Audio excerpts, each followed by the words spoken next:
So welcome to session 2 of the Ignatian Way to Tell Your Story and Build Your Audience.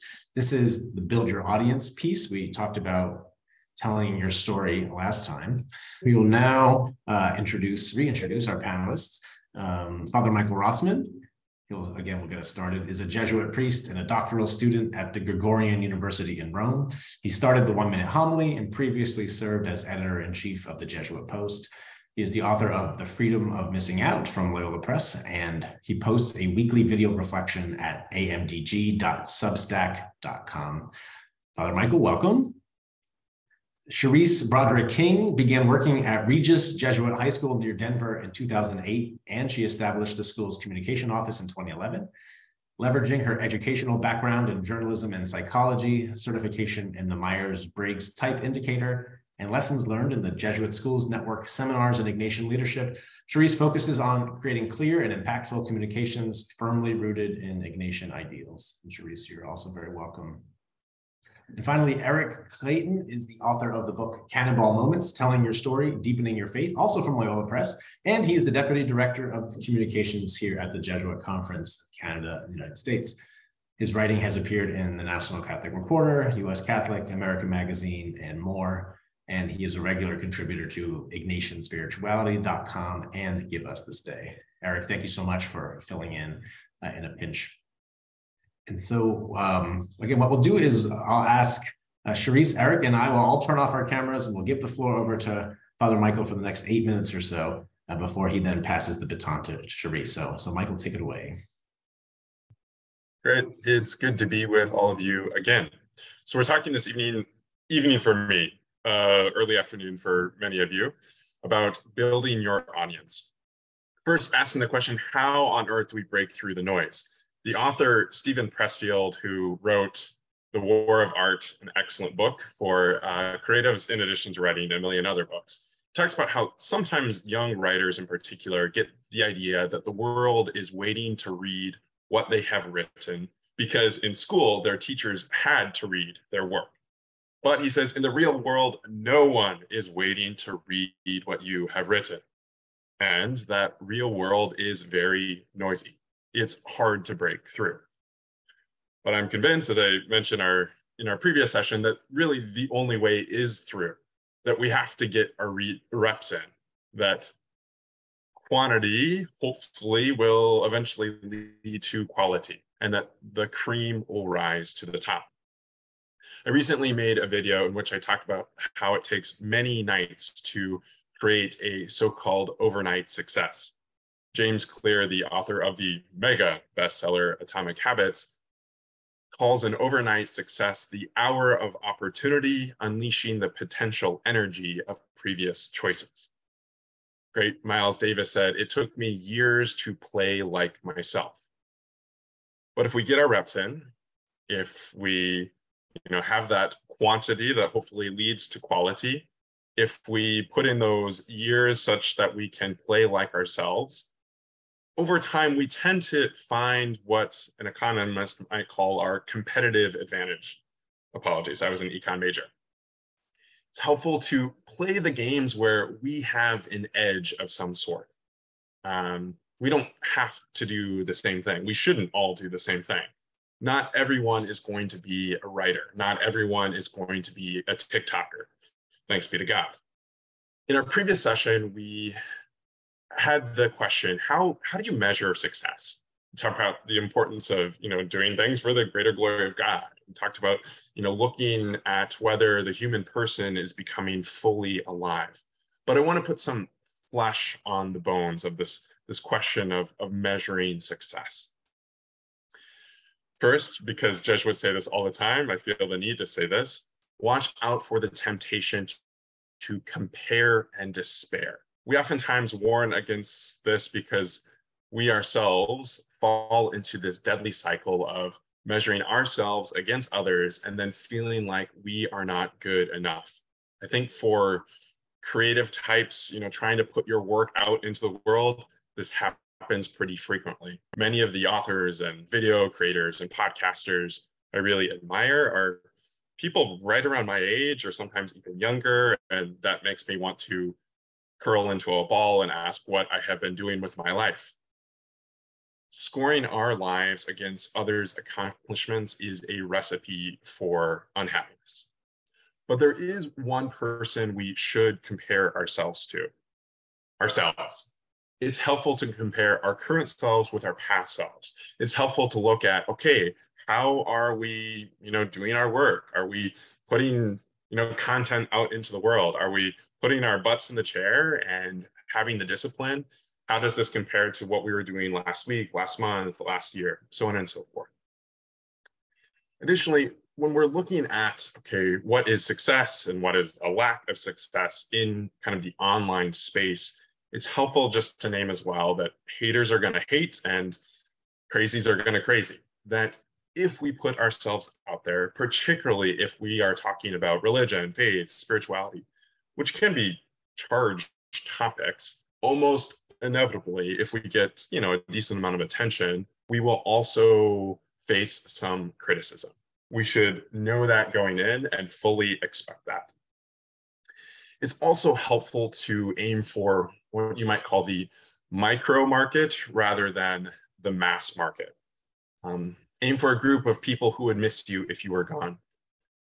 Seth Godin, one of the authors I referenced last week, talks about how the relentless pursuit of mass will make you boring. Aim instead for the smallest viable market. He says that, okay, it might be exciting to dream of becoming a Kardashian, but it's more productive to matter to a few instead.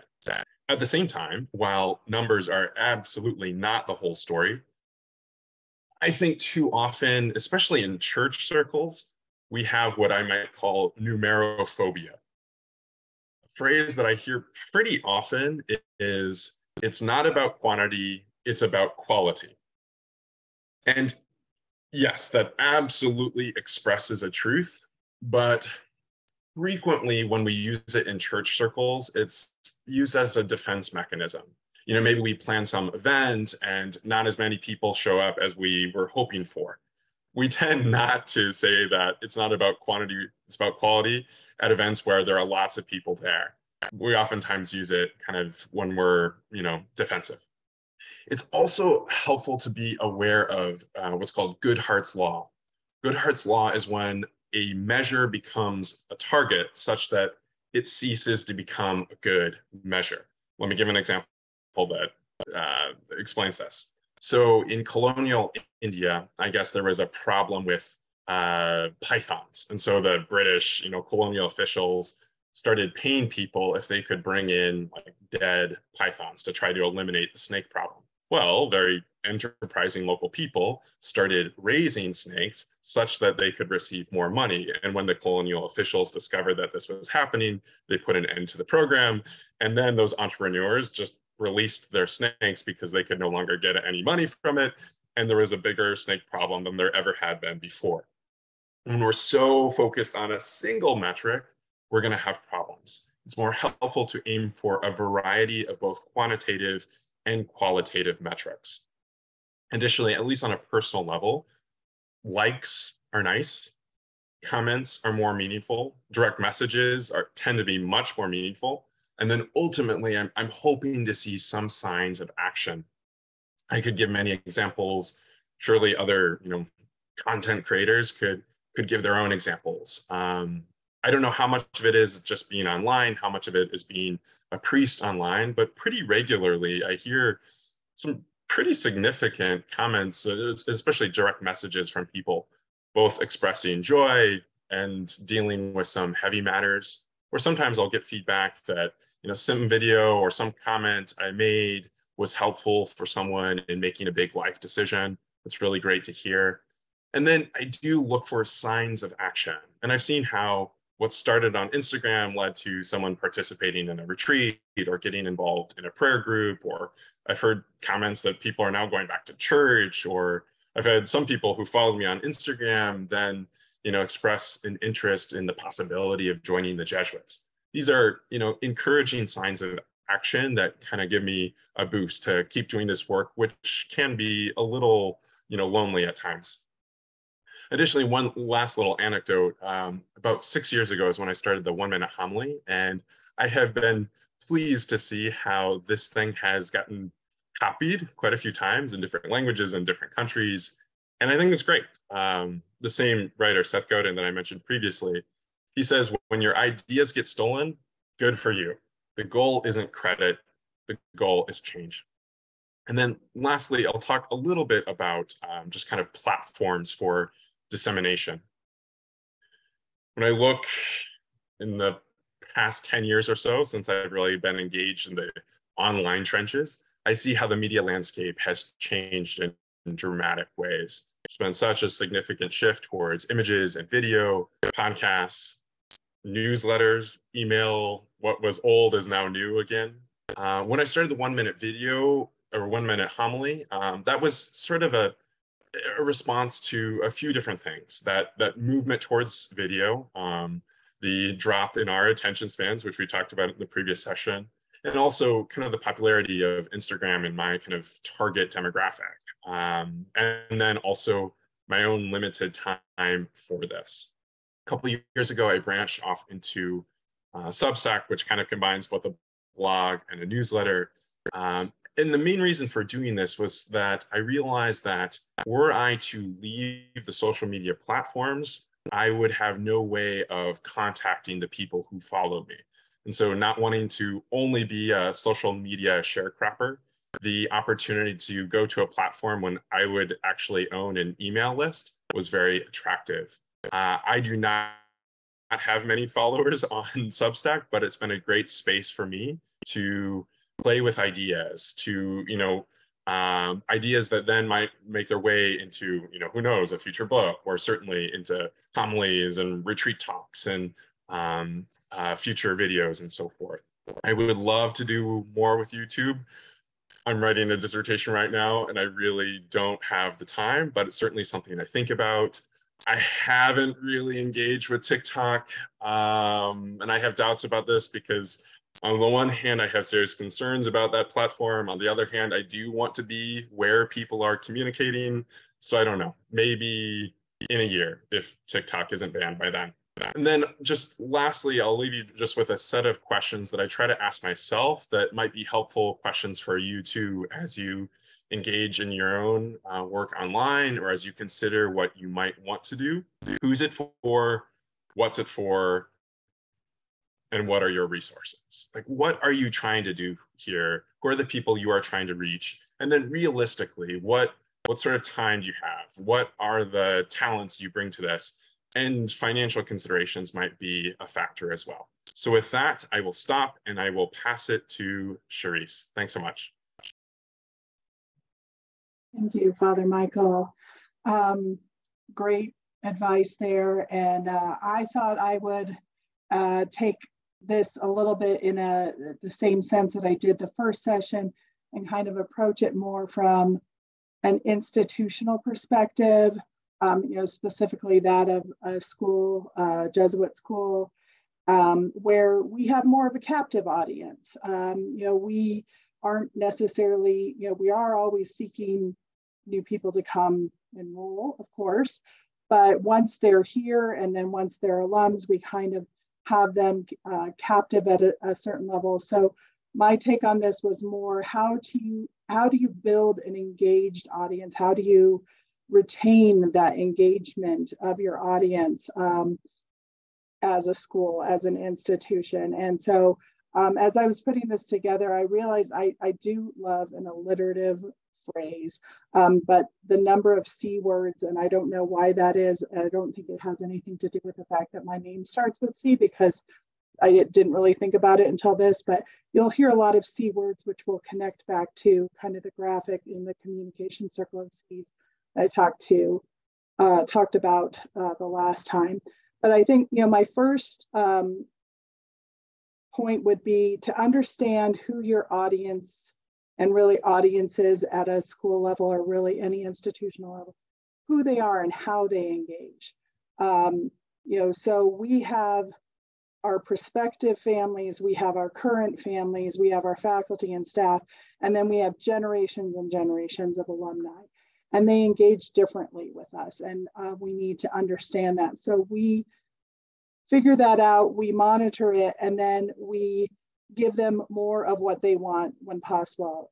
So Father Michael talked about, looking at likes and looking at comments. We look, we monitor that. We also monitor, of course, email open rates and click-through rates. And as much as possible, when we see that something is working, we take note of that and we try to deliver more of that. That can be a challenge because our audience loves it when we talk about our athletic teams. And that's not really the only thing that a Jesuit school is, or any school is, our athletic team. So we try to round that out and engage that audience and give them, more of what they're wanting there, but also make sure, again, that we're bringing our mission into that and showing how we are Jesuit in every aspect of that piece of things. We also need to cater and realize who the influencers and decision makers are, and this especially comes into play in the admission cycle. It used to be that the parents were the drivers of the decision to enroll at Regis Jesuit High School, and now much more it's the students. So we have to find them where they are at, give them the experience, show them at their level what we are about, communicate with them directly.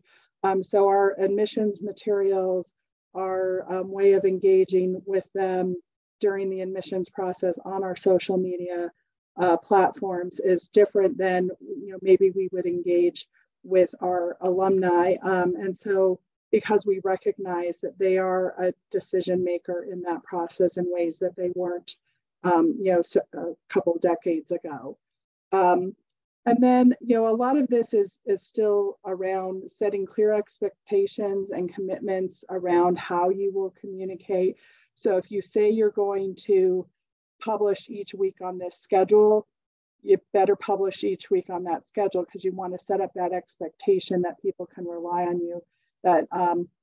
Or if you are like, I'm going to publish when I feel like publishing or when the Spirit moves me, just be clear about that. And I think an audience that is engaging with you understands that there's an authenticity to the way you are presenting yourself. And the way we have engaged kind of a care for our audience, we send out a monthly e-newsletter, and we have, like I said, generations of alumni that all get this newsletter.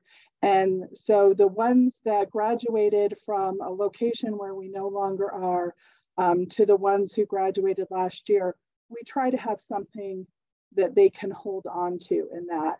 I think there's a certain continuity needed. There's an importance of tradition in Catholic spheres, but especially in Jesuit school spheres, where alumni are open to the idea of the Jesuit charism that says we meet people where they are and we respond to the signs of the times, but also want to recognize that there are some things that are still intact from their own experience. And so we intentionally will call those things out that we have maintained over decades and decades. There's an aspect of creativity that can be exercised in using the different platforms. So certainly social media is more casual, lends itself more to being creative than maybe an email communication. But again, I would be just remind you of the through line of that consistency and the care for your mission and bringing that through. And to that, because there are so many platforms, being really realistic about the number of platforms and tools that you can reasonably manage and do so well. TikTok is one of those. We also have not ventured into using TikTok despite its popularity, partially because of the resource just to manage the things that we do manage and wanting to make sure that we are managing them very well. And it's challenging because if your audience is split, you want to be kind of catering to them on different platforms and doing that well. So we know, for example, that our alums who are graduated 10 to 15 or more years ago are on Facebook, but our more recent alums are on Instagram. And our current students tend to be on Instagram, and Twitter kind of has gone out of style. And so that's, again, understanding who our audience is and where they engage with us, and being able to kind of cater and watch that engagement there and utilize those platforms, but not spread ourselves so thin that we're not doing any of them well. So kind of, what's that cross-platform use? What content can you kind of repackage and repurpose? There is one, and I'm not going to remember who said this, but I recently, when I was in college, they said you have to share a message 7 times in order for people to hear it. And now most recently heard that you have to share a message 70 times. So there's a certain amount of repetition that is okay. Too much of the exact same thing and people tune out.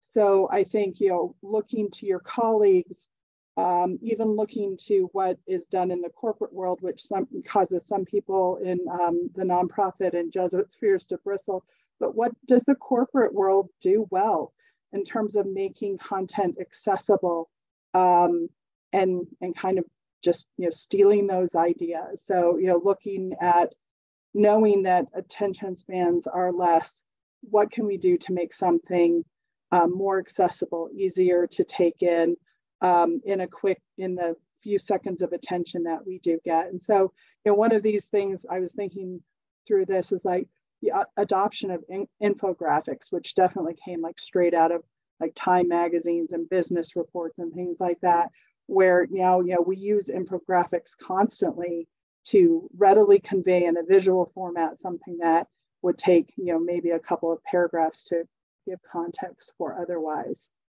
And then finally, I would just say, if you continue to stay true to your mission and communicate it authentically, regardless of the platform and regardless of the audience, you can run past some of those political potholes that are along the way that's kind of waiting for us along the path.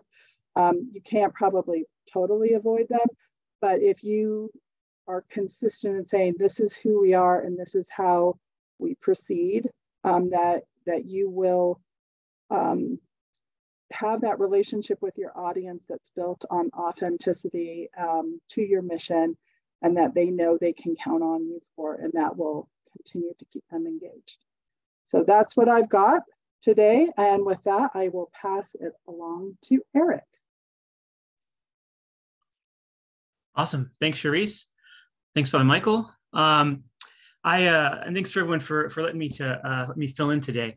I think the comments that I'd like to share probably straddle the line a little bit between what Michael was saying and what Charisse was saying, because I'm an individual communicating with the background of a large institution, right? The Society of Jesus in Canada and the United States. So there's this opportunity, I think, to hopefully to merge to some of the ideas that both Michael and Charisse have shared, and hopefully you'll hear some of that in what I say.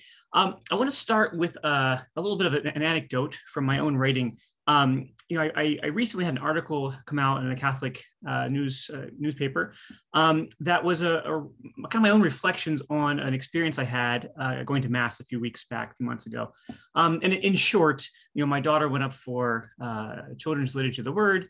And instead of being welcomed with "Oh, God loves you," and here's something to find out about what Jesus is trying to say to you today, she was met with this is the knee that hits the ground first when you genuflect. Did you remember to bless yourself? All right, be off with what you're going to do. And that really irritated me a little bit, right? As a parent of somebody who was excited to go to Children's Liturgy of the Word. I was like, oh, I got to write about this. But as I reflected, as I was kind of considering, well, what do I really want to say? What is it that bothered me? I realized it really wasn't the thing that was done at the front of the church, right? It was more this, oh, how easy is it for all of us to default to the what's of our faith? Do this, don't do that, rather than invite an invitation into something more reflective, right? Kind of invite someone to consider God's love. And so that was what I realized as I was reflecting on this article I wanted to write. So I wrote this article, it comes out, And I say, oh, wow, like this is going to be great. You know, this is an opportunity to invite folks to really reflect on their own experience of being tempted to focus too much on do this, as opposed to how do we, you know, encounter God. So the article comes out and it goes bananas on Facebook, right? People are commenting, people are liking, people are sharing all those different emojis that you can share. And I say, wow, this is great. This one's going really good. And then I look at the comments, and it immediately becomes clear that folks did not read the article, right? The analytics are probably outstanding, but I realized that people were getting hung up on the subject line or what the person before them had said. They used it as an opportunity to share grievances, right, about this experience at church or Father so and so or whatever it was, and really missed the point that I was hoping would get across. And so, you know, as I kind of reflect, I've been chewing on this a lot over the last couple of weeks. You know, was that successful, or was that a failure on my part? Right? Did I miss the mark? Did I not get the message across? Because I didn't get people reflecting on themselves. I got them arguing about their own grievances. So I think that just goes to prove the point of what has already been said, right? Analytics and these measurements of success are limited, right? Inherently limited. And of course, social media platforms, behave in ways that we know and expect them to. So I think part of the challenge here is how do we move beyond a single metric, right? How do we move beyond one or two things and invite people into really a user experience, a user path, right? To use kind of some communications language. One of the things, my team at the Jesuit conference can tell you when we have our monthly analytics meetings, I occasionally get obsessed. By occasionally, I mean every time, obsessed with how many unique visitors have we had on our site, right? A single metric. How many people have come to our site? Is it up? Is it down? And if it's down, well, what have we done wrong? And if it's up, fantastic. We obviously are doing a great job. That's a fine metric, but it's just one piece of a larger story. And what it leaves out, how many people come to our site is, well, what are people coming to our site to find out? What do people need from us? And what are we hoping to give, right? What are the things that we really need, we hope to communicate? One of the things that we've discovered, right, in having this monthly meeting, this monthly kind of discernment process on what matters to our audience and what we can authentically give is that social media perhaps is not our strongest suit. People might stay within the Facebook ecosystem. They might stay within the Twitter ecosystem. They don't then get to the content that we want them to get. They don't, read the full article. They get stuck on headlines and what have you. So we've discovered, right, that social media becomes a tool to get people into our email lists.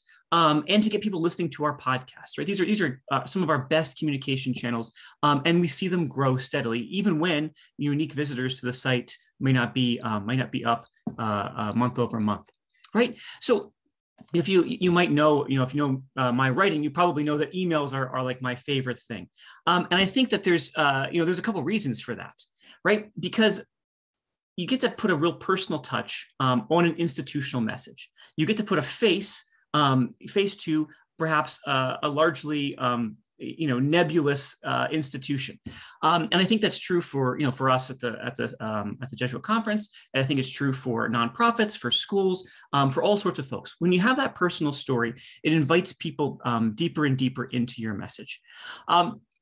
Now, I think, one of the questions, well, how do you get people onto these emails, right? How do you build this list? We've been building our list. I've been building this particular list for about 3 years now, right? It doesn't happen overnight. As Michael said, these things take time. How do you use those other channels? If you know that social media isn't driving the goals, isn't driving the outcomes that you hope to achieve, well, then how can you use it to, in its proper place? We know that, that some different ads or some other, certain, boosted posts can actually drive people to our email where we have much deeper engagement.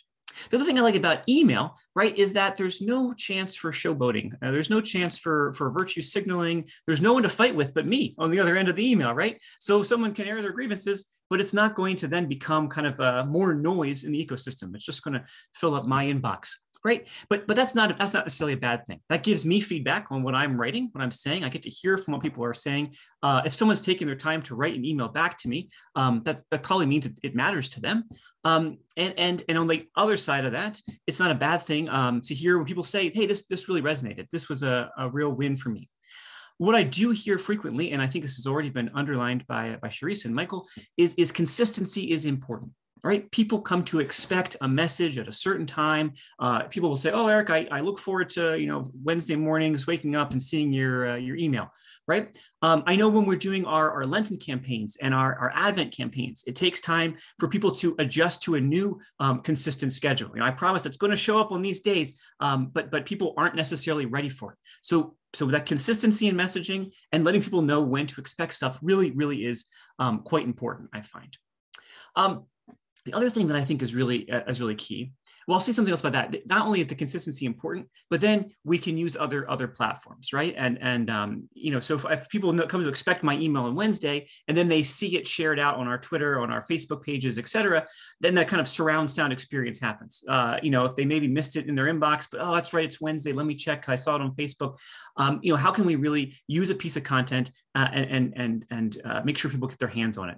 It might not quite be 70 times as Charisse said, but I think that sense of how many times can we get this stuff in front of people is really important. And 70, if I need to send 70 tweets, I certainly will.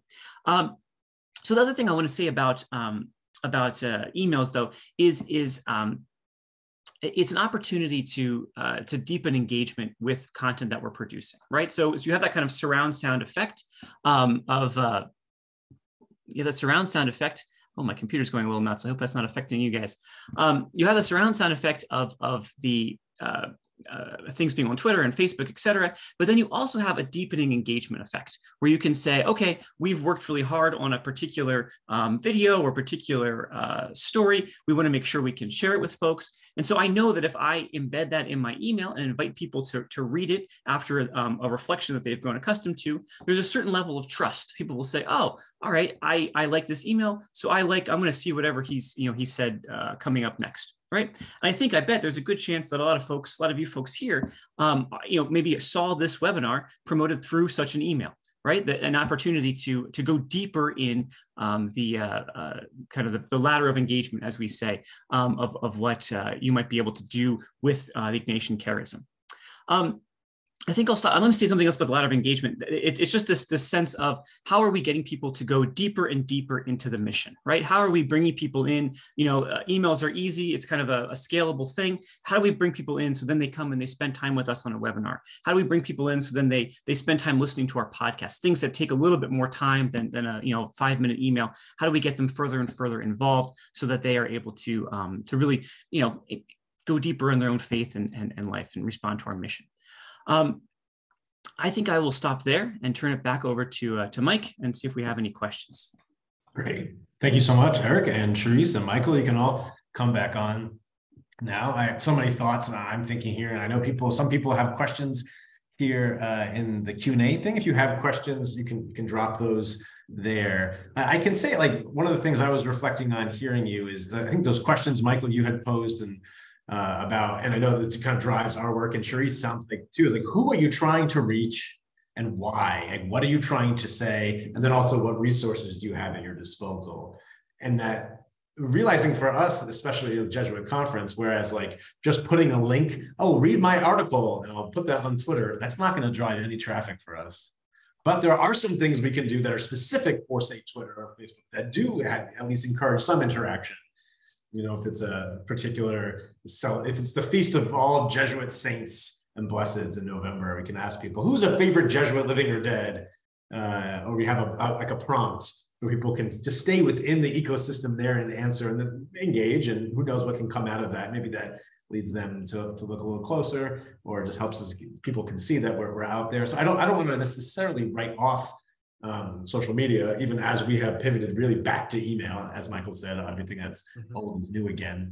But they're trying to think, how is it that there are different experiences trying to reach different people in different ways? I would definitely say that level of engagement, asking, and not on everything that you post on social media, but on those key things.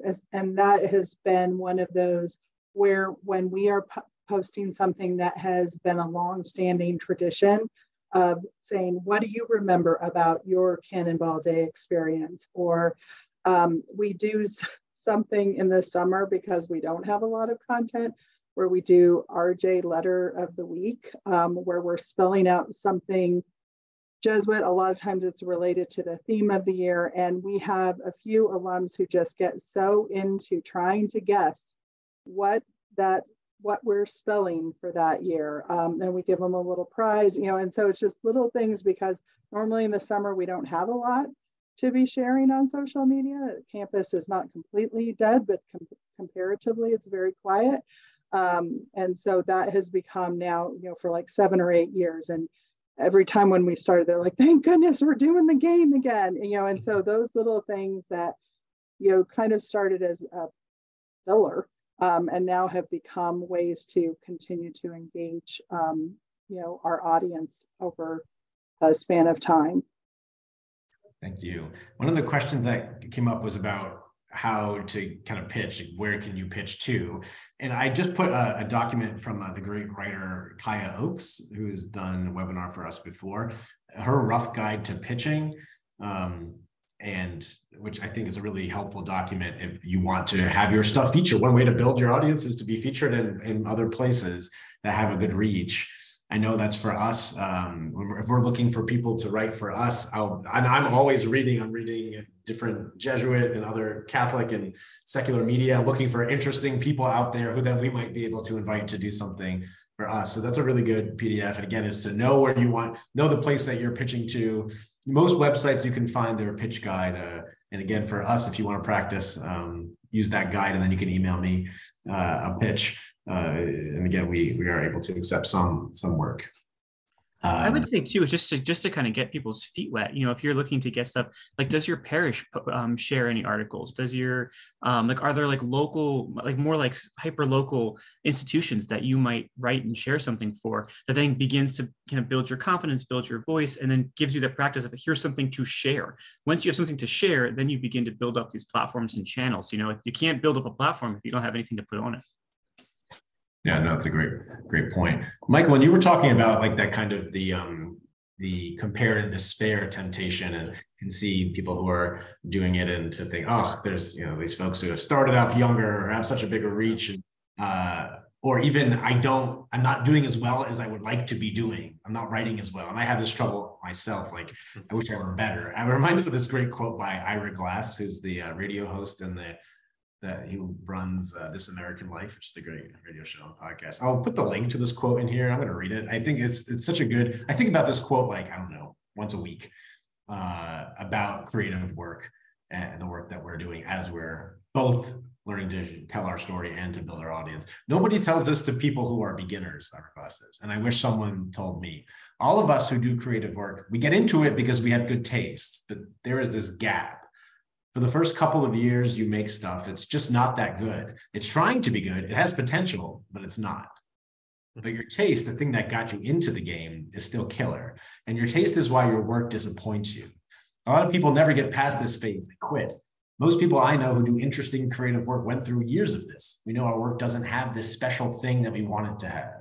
We all go through this. And if you're just starting out or you're still in this phase, you got to know it's normal. And the most important thing you can do is a lot of work.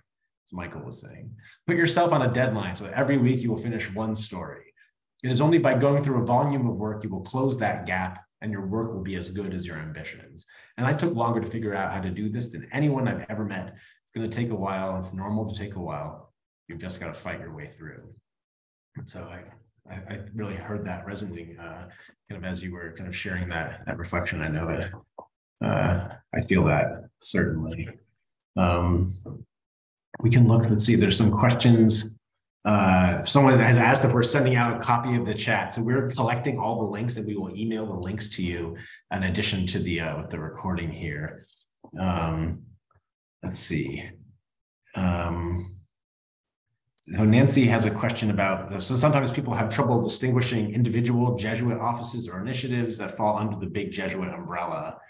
And how can individual Jesuit offices or initiatives communicate the uniqueness of their mission while situating it within the broader charism? And I imagine that could apply for anyone who's working within a tradition. But Charisse, for you, to make something distinctive, but then also part of something bigger, what are some lessons you've learned kind of in that space?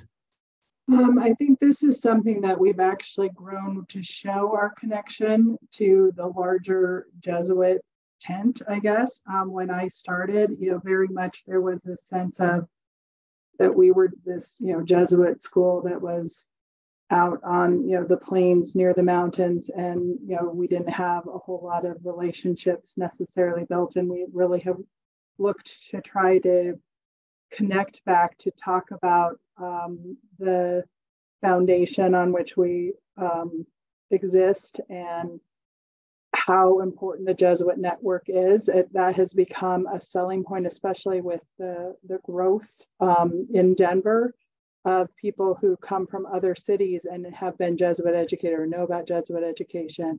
Was one of the reasons we added or started really using the name Regis Jesuit instead of just Regis.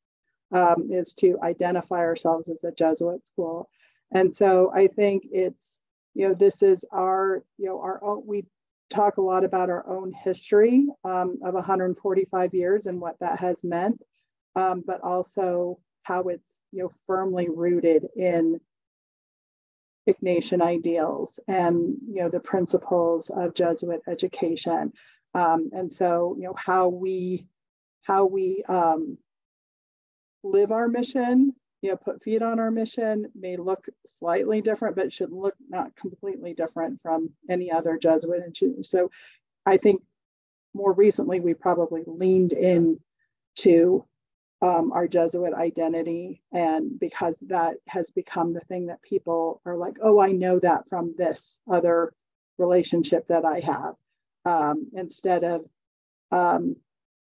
we are this school that is kind of a monolithic thing here in Colorado. Great, thank you so much, Charisse. A couple of questions about print media versus online presence, and especially in different dioceses and Catholic, and I'm sure in other communities of faith. Often print media, kind of this legacy media, is dying, and they're shifting things to kind of online and maybe with a slightly different format. We also, though, Michael and Eric have two people who've just written honest to goodness books that are printed on paper. And I know one thing that I'm interested in doing in our shop is like trying to create like beautiful things that can last, like maybe things that you could even print. So curious for you about kind of that balance between like the kind of, it does seem like there is, I know that Barnes & Noble is growing again, right? I do know there is some interest in some of those older things. How do you balance those questions of something that can last and maybe have more of a reach and again be around for longer and doesn't just slip by, and then also though trying to reach people? So Michael, maybe we could start with you, having kind of gone through both of these things. Yeah, absolutely. So I see again this phenomenon that I talked about in our previous session of a hollowing out of the middle. And so I too have been very interested in kind of the resurrection of Barnes and Noble, and there have been a number of interesting articles kind of written about that, and it's been quite fascinating to see. And as someone who published my first book last year, that's encouraging that books still are a thing, and even though I can reach more people with other media, there is something lasting about a physical book. That being said, I do see this hollowing out of the middle phenomenon, and it's been a while since I actually read a physical newspaper, for example, or a magazine for that matter.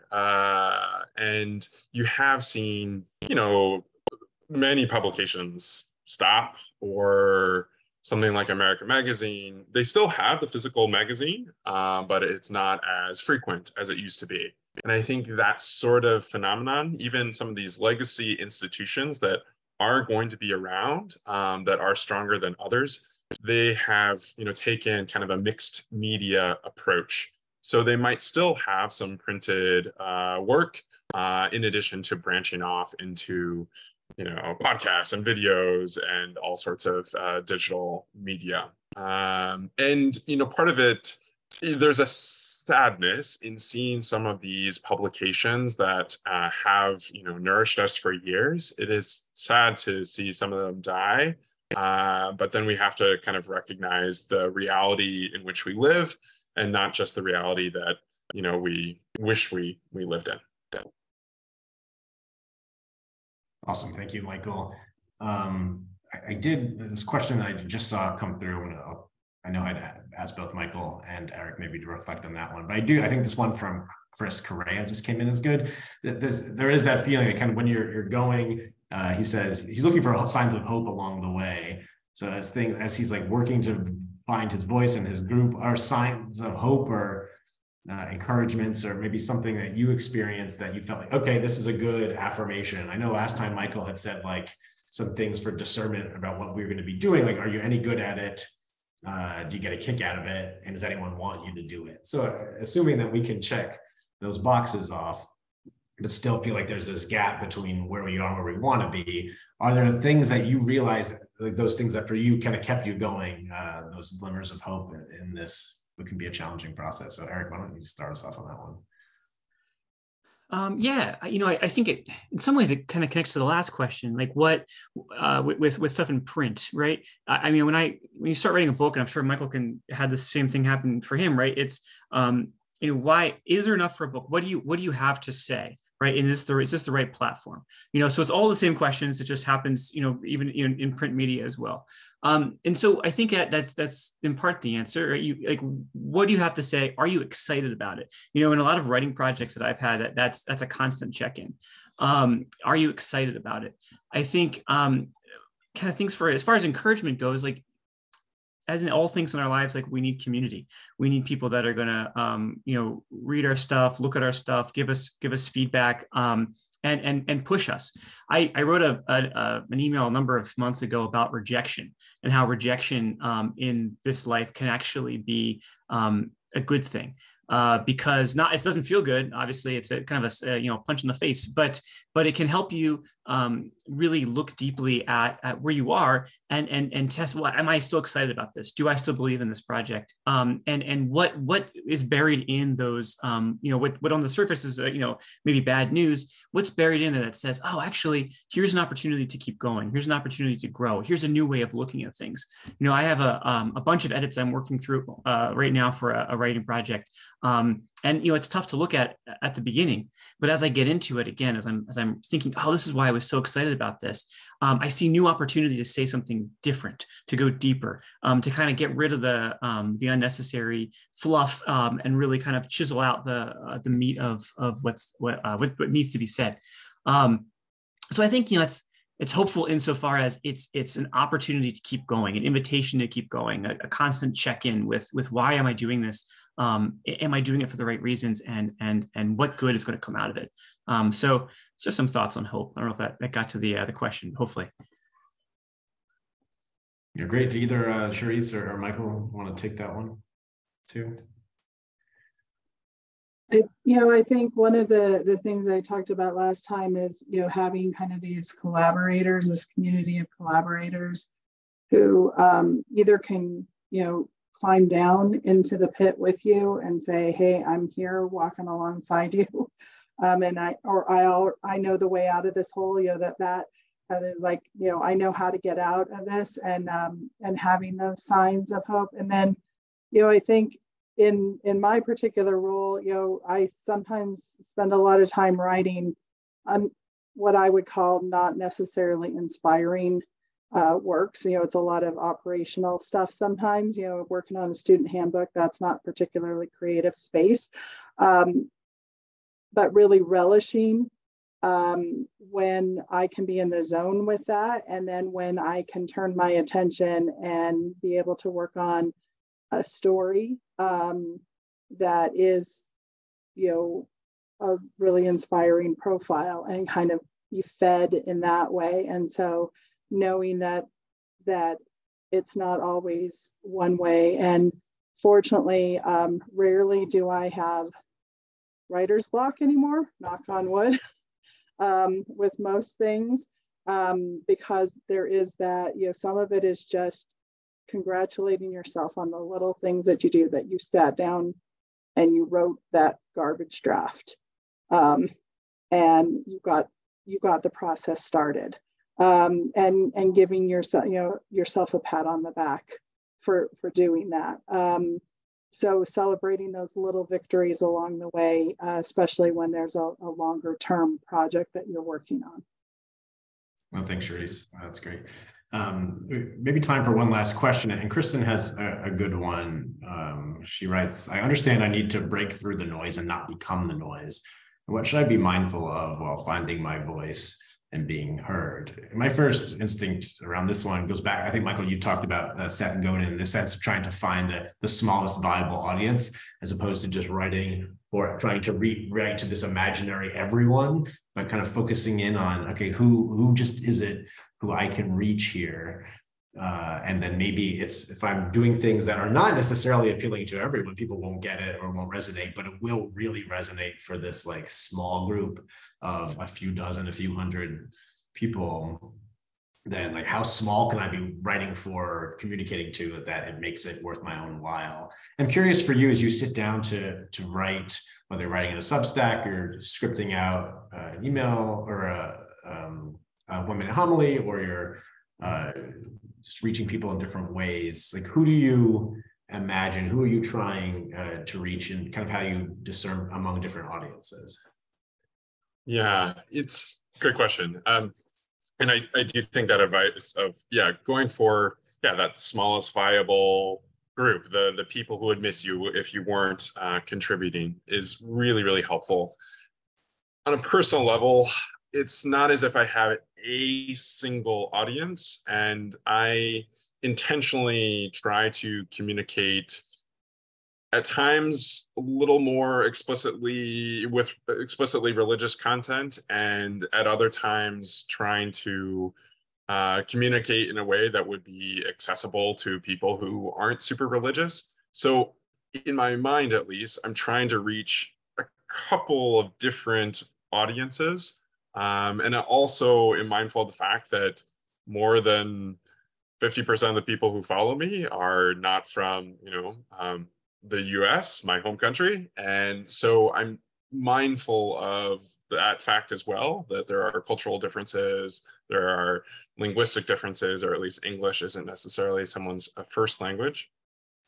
So it's not as if I have a single person in mind, but sort of with that, and this relates to the previous question too, in terms of like markers along the way, I'm paying attention, in addition to kind of external markers, I'm paying attention to what's going on within. And there needs to be some joy, some life, some energy. And so in a sense, if I am really kind of on fire with something, even if, it's a pretty niche topic, my hope at least is that energy is able to be communicated to, some different people who might be out there.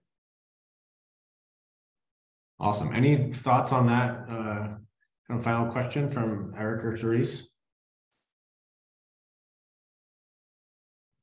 I would just say, that if you have a passion about something, there's probably somebody else, and maybe it's just a couple of people who have a passion about that same thing. The number of times I've been turned on to an author who I've never seen before, never heard of before, because of something that just spoke to me. And I'm like, I've never thought of it that way. So if it's something, like that's a gut instinct thing, like, relishing in that there's something, God is trying to say, and maybe you are the only one who can say it to this other small group of people. And that is all that is needed. Related to that, the writer Derek Thompson has this line: the internet is Tokyo. In Tokyo, because it's such a massive metropolitan area, you can have shops dedicated to like super niche things that could never exist in a town of 10,000 people. But the whole internet is like Tokyo. And so you can be weird, you can let your passion out there, and there's going to be a group of people who might resonate with it. Well, thank you so much to Charisse, Father Michael, and Eric for being with us today, and for everyone for tuning in for the last session in this one. Again, we've been recording. We'll send this recording out along with all the links of things. There's a question that just came in about other online groups where people can get together. There are certainly ones like local writing groups and other, just kind of finding your people on social media. If you do end up working with us at all, we have kind of built this community of Ignatian informed creators who, it's kind of ad hoc, but we did meet in person last year for a few days of retreat together. And so we're kind of building that ourselves. So if you're again interested in writing for us, that's the first step, is to connect with us and to contribute. And then we are trying to build some of those spaces, but there are certainly ones online and also even in person in wherever you live. So again, thank you for this, and do stay tuned for us. We have your email now, so we're not letting you go. As you heard from Eric, we'd like to keep you engaged and giving you other options. So we'll be sending you other things that you can stay connected with us. But yeah, thank you so much again for being here, and to our great panelists for some really awesome content. I really do appreciate it. So, all right, everyone, have a great rest of your day and week and Lenten season. We'll see you soon.